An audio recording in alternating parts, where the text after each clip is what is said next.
Hello, welcome to this show. I want to show you today. I'll try to be very quick because it's quite complicated, but it's a way to change your life to a better life and basically to go from one bad cycle to a good cycle. So let's look at it. The first t- concept we have here is the hedonic treadmill. It shows you that life is made of positive and negative moments. Now, usually when we're happy, when we have happy moments, they don't last forever. But bad moments, unlucky and sad moments, don't either last forever. We tend to go back to this set level of happiness. So this is the hedonic treadmill. So we see that it's got two parts, an ascending one and a descending one. So if we use the theory of self-determination, we see that the descending part of the hedonic treadmill is equal to phase one of the theory of self-determination. Phase one of the theory of self-determination is to make a decision, on what to do next. And the ascending part will be the implementation, the execution of the decision we made in order to reach satisfaction. So the core principle of theory of self-determination is to say that we are most likely to succeed if we do the tasks that we have decided to do ourselves. So, but we see that it has a descending. So to explain better the ascending and descending parts of the cycle, we could say that the descending part is more related to the right brain. Someone we could call a starter, someone who likes starting new things. Whereas the other side would be more of the side of the finisher, someone who wants to reach the goals that they have decided to do. And so they prefer finishing things and they prefer being fast. They like speed. So maybe some people spend more time on the right side and others spend more time on the left side. But of course, most of us tend to have times on that side and other times on the other side. So at some points of our lives, we prefer enjoying our time, relaxing, but other times we need to be fast. Sometimes we are imaginative, we want to look for new ideas. Other times we're more organized. Sometimes we're direct and assertive, other times we're more helpful and supportive. Sometimes we want to take the shortcut, sometimes we want to take the long way home, for example. Here there is a question whether like the right part of the brain controls the left hand and the left part of the brain controls the right hand. And are you left-handed or right-handed? Well, that's a question. And here we've got the hedonic treadmill again, on which we have applied the theory of self-determination. So the top of the mountain would be the satisfaction, happiness. And the other side would be, well, the time when we need to make a decision. And we see four phases. So after satisfaction, we can become adventurous. There are some behaviors that are more likely that we're more likely to behave in such a part of this cycle. After having done what we had to do, we're free to do what we want, so we can be more adventurous.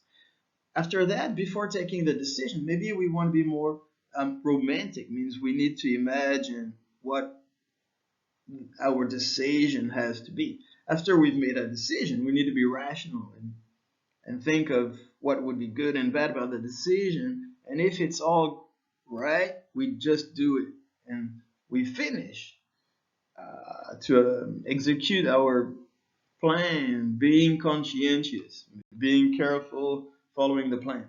So that's the cycle of self-determination applied on the hedonic treadmill. And actually, we could call it the cycle of happiness. And it's got four phases that I've just said.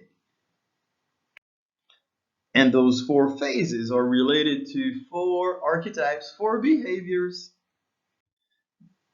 Okay, we see this cycle again, and we see that the four temperaments, the four archetypes, the four behaviors, we could call them personality types, are opposed to each other in 6 different ways. So the yellow would be the adventurer, and the adventurer is more free. So this is polychronism. The romantic is green, is more introverted. Uh, the red is, we could call the red warrior, is more competitive. And the blue is the protector, is more collectivistic, someone who thinks about others and who's more concrete minded and who is more careful. So each of these 4 behaviors, archetypes, temperaments, we can place them on this cycle of satisfaction. But hey, there's a twist. What if we choose a bad goal? Now, if we choose a good goal and we achieve it, that's great. It's the cycle of happiness. If we choose a bad goal, well, like taking hard drugs, killing people, raping people, these are bad goals. But if we keep on choosing to do bad goals, this is what we would call a cycle of misery. So we've got 2 cycles here.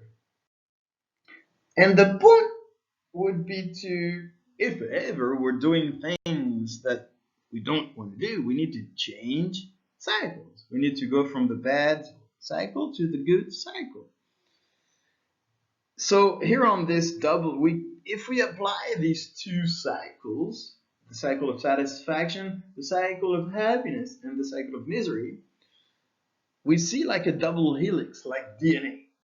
But the point is like how to jump from one cycle to the other. And we have the solution here because you know the 6 dimensions that oppose these 4 archetypes. We see them here on this diagram. So for example, the yellow adventurer is someone who maybe takes too many risks, whereas the protector is more careful, is someone who avoids harm. And so to go from one cycle to another would be to go along this dimension and to change that particular type of behavior from being a risk taker to being more careful. And we would see it on the cycle here. We would jump from this bad cycle to the good one.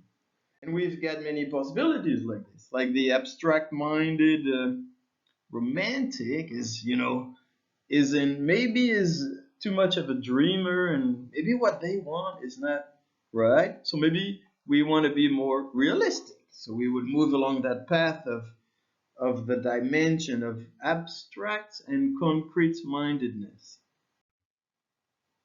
And we could see it here on the double helix again.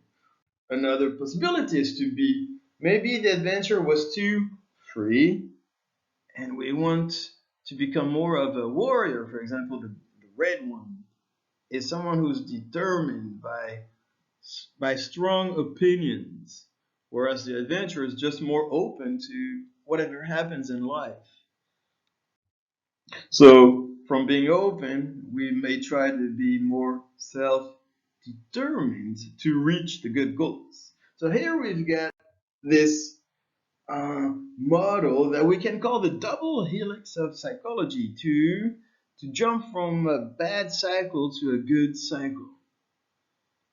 Okay, and if you want more information, I can give you some more.